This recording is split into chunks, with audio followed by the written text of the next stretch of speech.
안녕하세요. 반갑습니다. 시대를 잘못 타고난 단독자입니다. 자, 이제 불교 이어서 할 건데, 지난 시간에 이제 티베트 불교 금강승, 그러면서 파드마삼바바라는 인도에서 넘어왔던 승려가 이제 시다로서, 시다가 뭐였죠?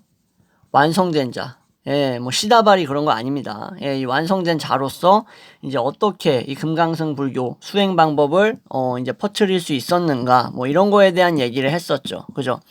탄트라가 수행이라는 거죠. 금강승 수행.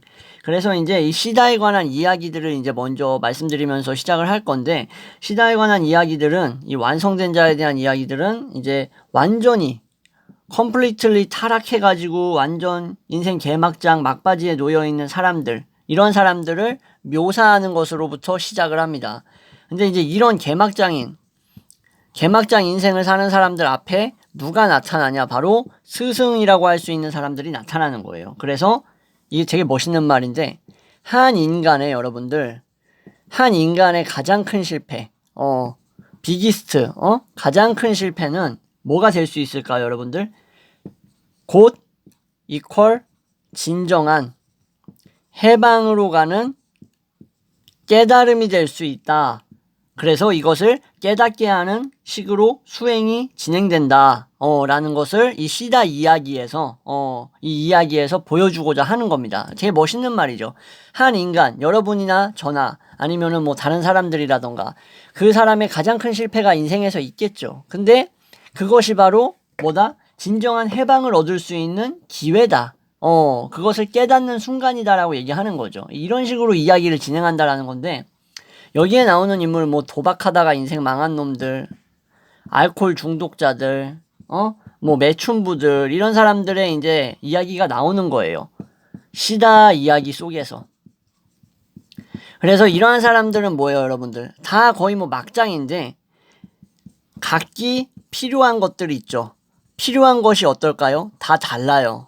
그리고 처해져 있는 상황도 역시 다 다르겠죠. 그죠? 근데 이러한 사람들은 자기들의 상황과 어떤 필요한 것들에 걸맞은 수행법이 각각 주어지는 거죠. 이해하시겠죠? 그리고 이 금강승 수행인 탄트라 수행, 그죠? 이 탄트라의 또 특징이 쾌락에 대한 접근법 자체도 일반적이고 보편적이지가 않습니다. 보편적이지가 않아. 보통 여러분들 쾌락 이런 것들을 이제 이 탄트라 말고 일반적인 개념으로 봤을 때 대부분은 기피해야 되고 탐닉하면은 좋지 않은 거로 여기죠. 그죠? 물론 금강승 수행에서도 너무 탐닉하면은 뭐 좋다라고 얘기는 안 하지만 그래도 나쁘다라고만 말하지는 않습니다. 이게 무슨 소리냐? 바로 쾌락에 대한 접근법, 욕구, 쾌락 이런 것들이 무조건 기피 대상이냐 하면 그렇지 않다라는 거예요. 왜 그럴까요, 여러분들? 욕구나 쾌락은 금강승 수행에 따르면은 영적 길로 나아가는 데 있어서 반드시 필요 불가결하다는 거예요. 반드시 필요하다라는 거야. 그 강한 힘이. 이해하시겠죠? 여러분들 욕구 욕망이 얼마나 힘이 강합니까? 얼마나 힘이 강하면 이거를 이겨내지 못해가지고 구치소 처박히는 사람들이 그렇게 많아, 전 세계적으로. 그죠? 그만큼 힘이 강하다는 반증이잖아요. 자, 그래서 금강승 수행인, 즉 탄트라는 뭐냐? 아무리 이것이 비종교적이고 보편적이게 보이지 않더라도 비종교적이고 일반적으로 보이지 않더라도 어때요? 어떤 경험이든 간에 당신이 하고 있는 어떤 경험이든 다 뭐예요? 새로운 차원에서 뭘 할 수 있다라는 거야. 결국 승화시켜서 깨달음으로 갈 수 있다라는 깊은 뜻을 담고 있는 겁니다. 그래서 이 금강승에서는 일상적인 삶, 거기서 얻는 쾌락들 있죠. 이런 것들을, 쾌락 자체를 막 다 부정하는 것들은 가치가 없다라고 생각해요. 그러니까 쾌락도 중요하다라는 거죠, 한마디로. 근데 문제가 쾌락이라는 게 타인의 욕구가 있잖아요. 다른 사람의 욕구가 있고 나의 욕구가 있는 법이잖아, 당연히. 근데 내 욕구에만 집착하고 타인의 욕구는 아랑곳하지도 않아. 무시해버려. 그래서 피해를 입혀. 그러면 어떻게 되겠어? 이 집착은 뭐예요? 문제가 되는 건 맞겠죠. 당연하겠죠. 근데 쾌락을 경험하는 거 있죠. 어디서? 일상에서. 누가? 개인이. 자신의 삶에서. 이것은 뭐예요? 문제가 되지 않는다라는 겁니다. 이러한 깨달음으로 뭘 할 수 있어? 변화할 수 있는 가능성을 지닐 수 있다라고 보는 겁니다. 쾌락에 대한 경험이 개인의 변화를 이끌어갈 수 있다는 거야. 긍정적인 쪽으로. 그래서 티베트 불교 지도자를 뭐라고 부르는지 아세요, 여러분들? 달라이 라마라고 부릅니다. 그래서 6대 달라이 라마는 뭐라고 얘기했냐면은, 이제 멋있는 말인데, 인간이 사랑이라는 것을 향하듯이 불법에 어떻게 한다? 몰입한다면 어떤 현상 발생할 것 같아요? 인간이 사랑을 지향하듯이 불법에 똑같은 방식으로 몰입을 하게 되면은 바로 즉신 성불이 가능하다고 얘기합니다. 무슨 뜻이에요? 살아있는 그 삶 그 자체에서 바로 그 몸으로 부처가 될 수 있다라고 얘기를 하는 겁니다. 그 정도로 인간의 사랑은 뭐예요? 욕구잖아. 어떤 욕구야? 파워풀한 욕구잖아. 엄청 강한 욕구잖아. 그러니까는 그만큼 이 욕구가 힘이 세다라는 거예요? 약하다라는 거예요? 엄청나게 세다라는 거지. 즉 욕구가 그만큼 힘이 강하다는 거죠. 근데 이제 서양인들 중에서 종종 티베트 얘기하면서 예술을 언급하는 분들 중에 이제 성교를 하는 신의 모습이 나오는데, 이런 예술 작품에 이걸 보고 서양인들이 뭐라 그러냐? 티베트 불교는 성행위에만 관련 있는 거 아니냐라고 착각을 한다라는 거예요. 근데 실제로 그럴까요? 그렇지 않습니다. 자, 여기서 이거 좀 중요한 내용인데, 그 작품이 그럼 왜 성교를 하는 신을 묘사하는가? 최고의 경지, 깨달음에 이른 상태 있죠? 깨달음 상태. 이 상태에서 경험할 수 있는 일체감 있죠? 와, 나 엄청난 걸 깨달았다, 미치겠다 하는 이 일체감. 이게 뭐랑 똑같다고 본 거예요? 남성이 여성의 몸에 뭘 넣어요? 성기를 집어넣잖아. 성기를 집어넣을 때 남성분들 다 아시죠? 어떤 느낌인지? 뭔가 그 뜨겁고 부드러운 감촉이 나를 이렇게 감싸는 느낌이잖아요. 그죠? 나의 성기를. 그러면서 매끄럽게 쑥 들어가는 느낌이야. 어떤 그 질에서 나오는 그 질내액이 윤활유가 돼가지고 서로 이렇게 흥분 상태면은, 그쵸? 이거는 그냥 사실을 얘기하는 겁니다. 거북한 얘기를 하는 게 아니라. 그래서 그 딱 처음에 성기가 삽입될 때의 그 느낌, 그 하나가 되는 것 같은 그 느낌 있잖아. 그게 상징적으로 봤을 때 최고의 경지에 깨달은 상태를 경험하는 일체감이 이러이러한 일체감과 다를 게 없다, 거의 유사하다라는 느낌으로서 표현을 하는 겁니다. 그래서 왜 여러분들 티베트 예술에서 성행위하는 신이 그림으로서 예술작품으로 나타나는지 아시겠죠? 이런 느낌이라는 거예요. 일체감과 유사하다라는 느낌을 상징적으로 표현하는 거야. 뭐가? 남자가 여성의 몸에 성기를 집어넣는 그 순간에 느끼는 일체감처럼. 예, 이렇게 말하면은 웬만한 남자분들 다 이해하실 거야. 여자분들 이해 못 하실 수도 있는데, 여자분들은 여자분들 나름대로의 오르가즘으로 이해를 하겠죠. 그죠? 그분들이 느끼는 거 내가 어떻게 알아? 난 남자인데. 자, 아무튼, 티베트 불교는 그래서 성욕을 어때요? 부정하지 않아. 깨달음을 얻는 과정 중에 하나일 수가 있다라는 열린 마인드예요. 일부일 수 있다는 거야. 그래서 깨달은 자라는 시다의 이야기 중에서, 시다라는 인물은 한 명이 아니겠죠? 수많은 인물들이겠죠. 수많은 인물들을 집합명사로서 볼 수 있는 게 시다인 거잖아. 완성된 자. 수많은 인물들이 나오는 이야기들 중에서 왜 성행위, 성관계 중독자, 이러한 사람들 이야기들이 종종 나오느냐? 그게 바로 이런 이유입니다. 근데 그 중에 하나 말씀드리면, 베바하라는 인물이 있는데, 얘 역시 성행이 탐닉했던 앤데, 스승이 이렇게 얘기합니다. 베바하한테. 야, 베바하야, 성교를 단순히 쾌락으로만 보면 안 된다. 그러지 말고 뭐로 봐?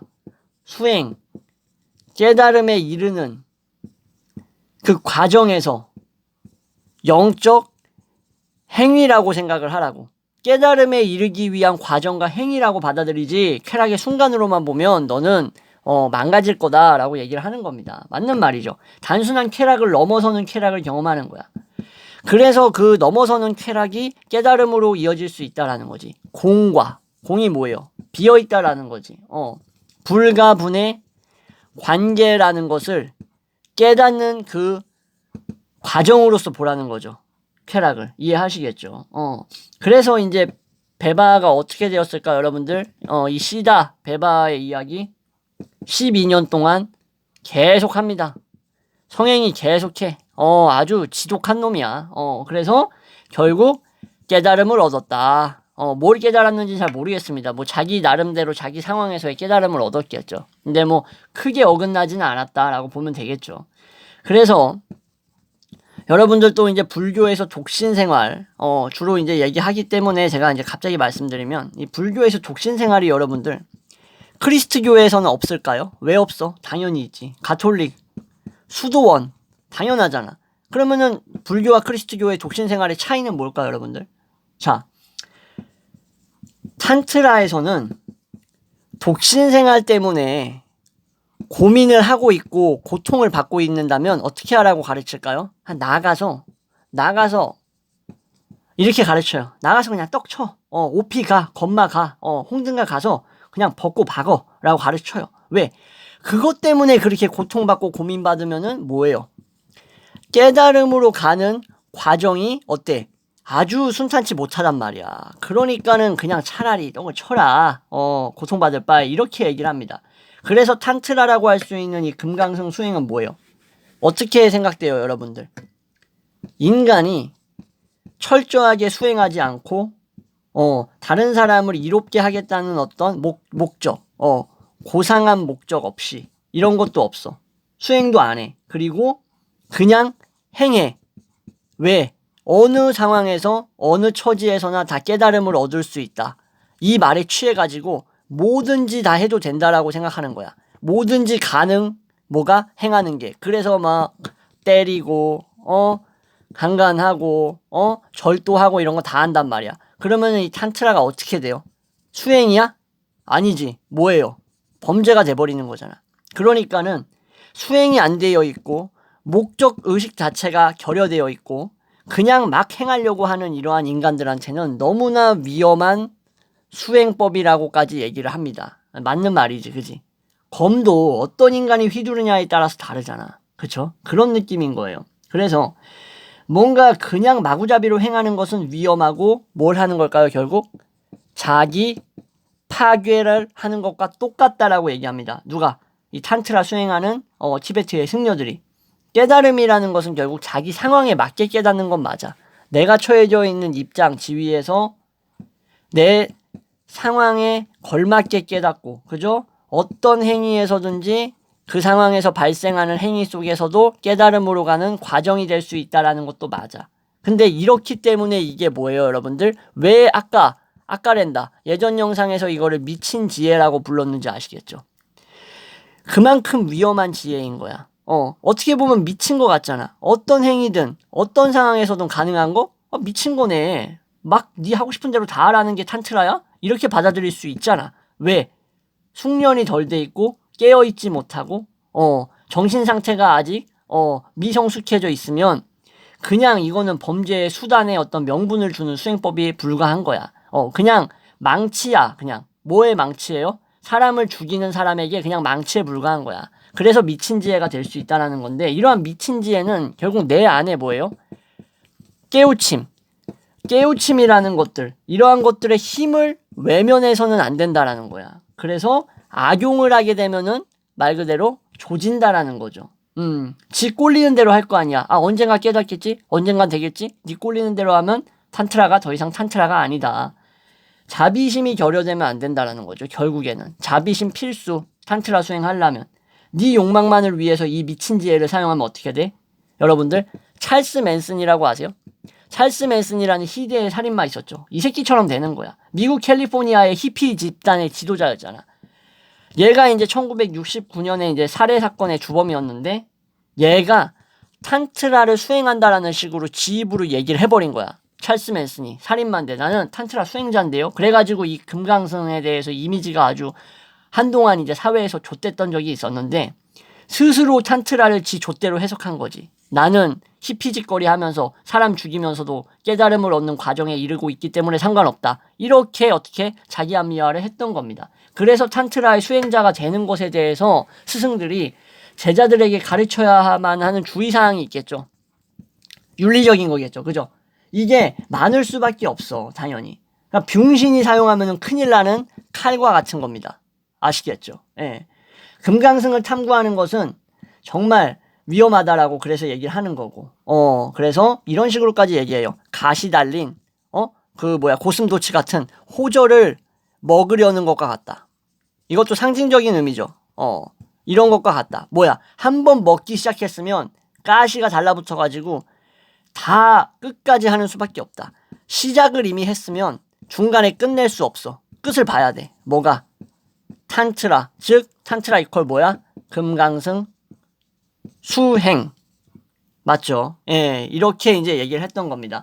네, 그 다음에 이제 루드라라는 이제 금강승을 수행하는 탄트라 수행자 이야기가 있는데, 이거는 이제 다음 시간에 영상에서 소개하면서 시작하도록 하겠습니다. 지금까지 시청해주셔서 감사합니다.